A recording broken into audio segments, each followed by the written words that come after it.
Welcome to Tenor Tech, where I solve the problems you didn't even know you had. You start by verifying the controller model and whether a warranty applies, because that changes whether you open it. Once confirmed, clear a workspace and collect tools. Try Wing & Phillips #00 drivers, a plastic spudger, tweezers, and a small parts tray.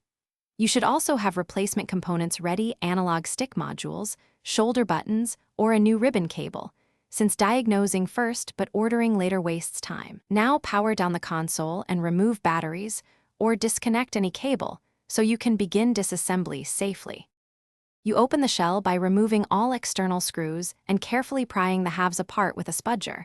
Keep screws grouped by location to avoid reassembly errors. Once open, visually inspect the PCB, connector alignment, ribbon cable seating, and any signs of corrosion or broken solder joints, because these are common failure points.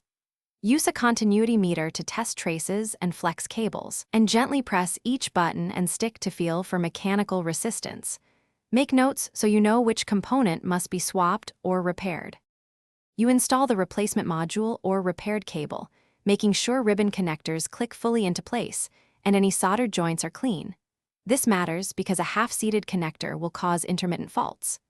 Once components are secure, reassemble the shell in reverse order, tightening screws evenly to prevent warping.